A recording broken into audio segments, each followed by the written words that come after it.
Et ben nous voilà donc en deuxième partie après ce petit dîner. On peut remercier Lorenzo et sa pizzeria qui nous offre les pizzas. Pizzeria centrale de Cour-Saint-Étienne.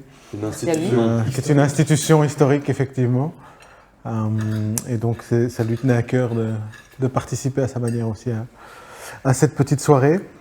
On va donc passer maintenant à toute une série de questions qui nous viennent directement des Stéphanois. Donc comme vous l'avez vu, j'avais fait une petite vidéo très courte invitant les gens à m'écrire directement via une adresse mail ou de directement mettre les commentaires, ce que vous avez peut-être pu voir si vous y avez navigué. Donc vous avez une petite idée sûrement des questions qu'on va traverser. Dans un premier temps, ce sont des questions qui je pense, touchent beaucoup de Stéphanois. Il y a parfois une personne qui met le message, mais quand on discute avec l'un avec l'autre, que ce soit au marché, que ce soit en porte-à-porte, à mon avis, vous en avez fait beaucoup plus que moi, vous avez plus d'occasions de contact avec les gens. Ce sont des sujets qui reviennent assez régulièrement. Et donc, j'ai envie, dans une première partie en tout cas, de laisser un peu celui qui a envie de répondre, et qu'on essaye, en tout cas le plus possible, d'avoir une réponse collégiale, d'avoir une réponse de groupe, ensemble vis-à-vis de la question, en sachant que ce qui compte, c'est que la personne qui est posée la question puisse comprendre la portée de sa question et puisse voir pourquoi éventuellement cette question qu'elle a déjà peut-être posée 2 fois, 3 fois, 4 fois n'a pas été répondue.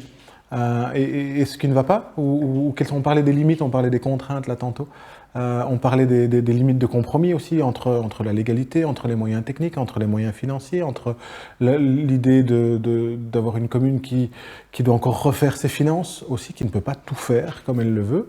Mais c'est peut-être de manière collégiale, simplement aussi, parfois donner une explication globale, ensemble, dire voilà, nous, en tant que politiciens, on peut vous dire que non, ben voilà, si vous n'avez pas eu de réponse à cette question, c'est parce qu'on ne sait pas vous donner une réponse. Ou c'est parce que, voilà, on est limité par telle ou telle chose, et ce sont des réponses parfois où je trouve que l'appartenance à une liste, à un groupe, à une philosophie, en fait, parfois par rapport à certaines questions, n'importe pas parce qu'il y a des tenants et des aboutissants que personne ne peut éliminer pour répondre à ce besoin-là, malgré l'envie qu'on a. Donc je voudrais, quand on peut vraiment répondre collégialement, en tant que politicien, en tant que représentant de commune, en tant que chef de guerre, en tant que leader, on parlait de leadership là tantôt aussi, de pouvoir expliquer aux gens jusqu'où on peut aller et où pas. J'ai une première question. Pourquoi est-ce que la végétation n'est plus entretenue le long des voiries ? Et combien de fois par an peut-on espérer un passage, en sachant que, par exemple, au niveau de la rue du Cerisier, à Genappe, il y a déjà eu 5 passages en 2024, et que, d'après la personne qui m'envoie la question, Genappe a un territoire beaucoup plus grand et un climat tout à fait similaire à celui de Cour-Saint-Étienne, malgré la variance d'altitude. Et pourquoi est-ce qu'on n'entretient plus ces végétations le long des voiries? Est-ce que c'est vraiment le cas? Je laisse celui qui a la première réponse et la première... Moi j'ai la réponse. Donc à Cour-Saint-Étienne, on a externalisé le fauchage en fait, des talus. On est aussi dans une commune à fauchage tardif, donc on ne fauche pas à n'importe quel moment. Et il y a 2 fauchages par an qui se font sur toutes les voiries communales. Alors cette année, on a une année assez exceptionnelle, puisque depuis décembre jusqu'à juillet, on a eu de fortes pluies. Avec une entrecoupée de très courtes périodes de soleil, ce qui fait que la végétation a énormément poussé. Et donc on s'est retrouvé dans des difficultés où il y a des voiries où les plantes ont énormément poussé et le fauchage 2 fois par an était insuffisant. Et donc première chose, c'est qu'on a remarqué cette année qu'à plusieurs endroits dans Cour-Saint-Étienne, le fauchage aurait pu être plus fréquent ou par les contraintes météorologiques, n'a pas pu se faire à temps. Au regard de ce que je viens de dire. Et puis alors, deuxième chose, c'est que la rue du Cerisier, là il y a une particularité, c'est qu'on a, dans le cadre d'un budget participatif, il y a 3 ans, je pense, 2 ans, planté des bulbes narcisses tout le long de la rue du Cerisier, enfin sur le haut.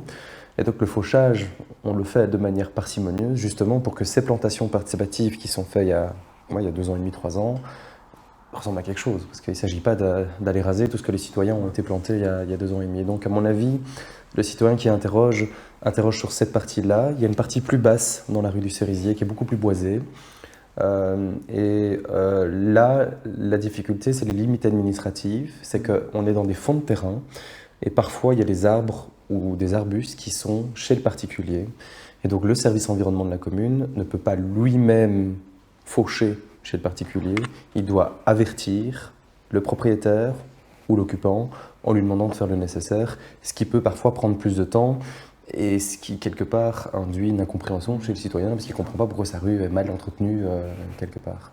Donc à mon avis pour la rue du Cerisier c'est ça qui s'est passé et de manière générale globale sur la commune on a vraiment deux contraintes, c'est le fauchage tardif, les 2 passages par an et cette année exceptionnellement en 2024 les 2 passages se sont faits plus tard que prévu. Super, merci. Tout le monde se retrouve dans cette réponse-là? Est-ce qu'on a un complément de réponse? C'est difficile de donner des compléments parce que c'est vraiment quelque chose d'interne que seul le collège qui est en contact avec l'administration met en place et sur lesquels Tout à fait. je ne pense pas qu'Isabelle ait beaucoup plus de visibilité Non, que moi. non.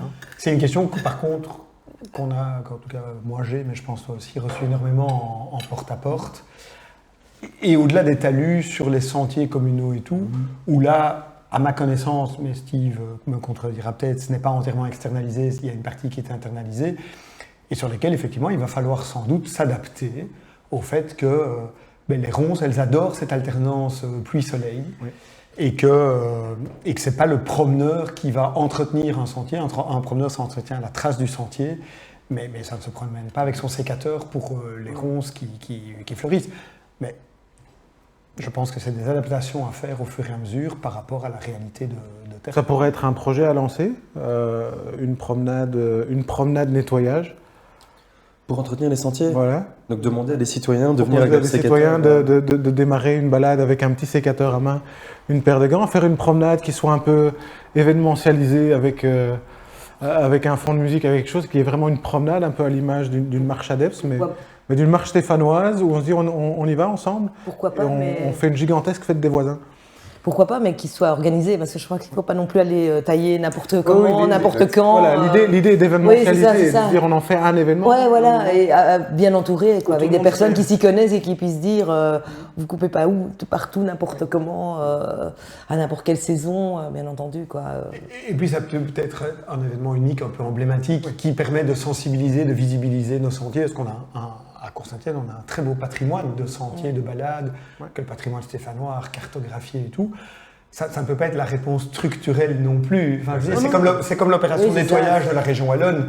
Moi, je trouve ça très sympathique. Et il y a plein de citoyens, et il y a des gens qui font ça depuis des années, qui sont très actifs à nettoyer une fois par an nos abords. Mais dire que c'est toujours les mêmes bénévoles volontaires qui vont faire l'entretien collectif.